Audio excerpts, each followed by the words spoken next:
இன்றைய மன்னா. Today's Manna.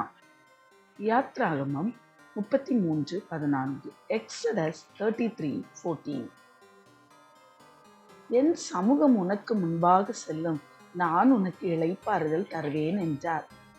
The Lord replied, My presence will go with you and I will give you rest. இஸ்ரவேல் ஜனங்கள் வனாந்திரத்திலே கர்த்தருக்கு விரோதமாக பாவம் செய்தபோது கர்த்தர் மோசேயை நோக்கி, உங்கள் முன்பதாக நான் கடந்து செல்ல முடியாது, ஏனென்றால் இந்த ஜனங்கள் வணங்கா கழுத்துள்ள ஜனம் என்று கூறிவிட்டார்.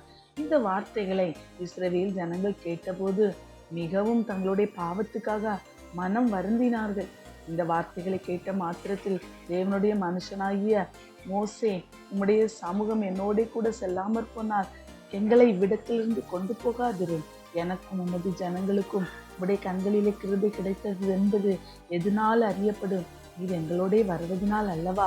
அப்பொழுதுதானே பூமியில் உள்ள ஜனங்கள் எல்லாரிலும் நானும் உம்முடைய ஜனங்களுக்கு சேஷித்தவர்கள் என்று விளங்குவார்கள் என்றார். இந்த வார்த்தைகளை தேவனிடத்தில் சொல்லி தேவனுடைய மனுஷனாகிய மோசே ஜெபித்த மாத்திரத்தில் தேவனுடைய சமூகத்திலிருந்து அவனுக்கு கிடைத்த பதில் என்னவென்றால், நீ சொன்ன இந்த வார்த்தையின்படி செய்வேன், என் கண்களில் உனக்கு கிருபை கிடைத்தது, உன்னை பேர் சொல்லி அழைத்து அறிந்திருக்கிறேன், என் சமூகம் உனக்கு முன்பாக செல்லும், நான் உனக்கு இளைப்பாறுதல் தருவேன் என்று கூறினார்.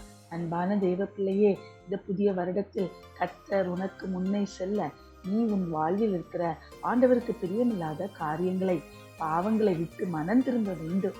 நீ இன்று உன்னுடைய பாவ வாழ்க்கையிலிருந்து மனம் திரும்பி அவரை நோக்கி ஜெபிப்பாயானால் கர்த்தருடைய சமூகம் உனக்கு முன்பாக செல்வதை நீ ஒவ்வொரு நாளும் இந்த வருடத்தில் உன் வாழ்வில் உணர்ந்து கொள்வாய். அவர் உனக்கு இளைப்பாறுதலை தருவார். God bless you.